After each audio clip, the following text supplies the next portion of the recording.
Hey, I'm driving, so I'm going to be looking back and forth in the thing. But I want to ask you, what voices are you listening to? Or do you have voices in your head? And most of us do. And the reason why is because we've lived a life, and we have individuals that have influenced our life. We have people that have spoken to our life, who have criticized, encouraged, have challenged us. And many of us live with those voices still in our heads. Sometimes it's great because that really inspires us. You know, we have parents or we have leaders that have inspired us, and we can remember their voices encouraging us. But sometimes those voices can be also can actually deter you from doing the things that you need to be doing. And so I want to just challenge you to be aware of what are you believing and what's influencing you. I remember probably about 2-3 years ago, I was speaking to a business leader. He was actually a consultant coach as well, and we were just talking about different things we're both doing. And there's something I felt in my heart to go after, and it was risky because it was one of those initiatives that I haven't done before, and it was putting myself out there. And he said, "What's the problem? Why aren't you doing it?" I said, "Well, I have this thought of I put this out. What is this person going to think? What about this person?" He goes, "Who are those people?" And so I said, "Well, I got these people in my mind, and they go, "Are they in your life now?" I'm like, "No, it's actually leaders about 10, 12 years ago." And they go, "You're telling me, Tim, that you're allowing somebody that was in your life 10 years ago determine what you're going to do today?" And I'm like, yeah.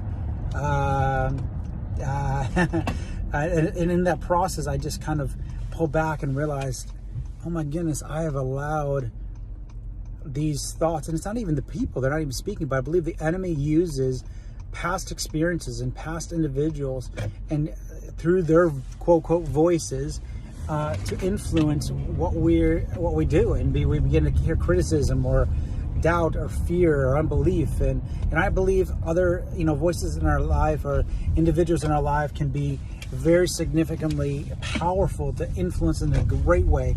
But then on the other side of it, I believe there are things that really hinder us from doing things that we're called to do. And there's things that God has spoken to some of you even today to step out and begin to do, and you've held off from doing it because of fear of man, fear of what people thought, fear of you don't have all the logistics in place. But I'm going to tell you, it's not about having things perfect. It's not about having everything in place. It's about obedience. It's about what you know you're supposed to be doing, to take a risk and go after it. I remember the story of Saul's son, Jonathan, and where they were waiting. They had no weapons except Jonathan and Saul, and they're going to go against the Philistines, and they're sitting there waiting because the Philistines are lined up or in this area, and Israel's in this area waiting. And Jonathan just said, "You know what? Enough's enough. We're going to go after him. And if God is for us, he can win by many, he can win by few." And he stepped out, and he took some courage, and he went after the army of the Philistines. And if you remember the story, it's in 1 Samuel chapter 14. I encourage you to go read it. It is crazy. He says to his armor bearers, "Listen, if they call us up," because they went in between this little valley, and there's rock walls on both sides of them. They said, "Listen, if they call us up, we know God has given us victory," which is absurd because we just lost every advantage we ever had before. But he knew that he was supposed to go after it. He knew that if the Lord, they called him up, he said, God's going to be with us and he's going to give us a victory. And so he took courage and he went after it. And the Lord showed up and brought a crazy testimony of defeat amongst the Philistines. What was also crazy is not only Jonathan's courage was powerful for him and of the testimony of defeating some of the Philistines, but because of what he stepped out and did, what happened is the Israelites that had been fearful went on the Philistine side, started fighting with the Philistines, not against them, but for them, rose up, got courage because they saw Joshua. It said, or not Joshua, Jonathan.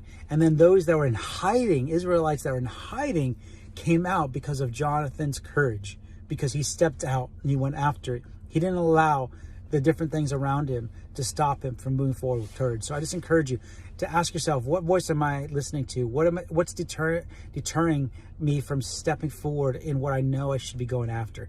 hope you're encouraged today. And I just speak life over those places that feel like you don't have enough strength to do it. And I speak hope into those places that feel like it would be so hard to move forward because of what could possibly happen. And that you would just be able to remove the possible outcomes and say, God, I'm just going to go because I know you're with me.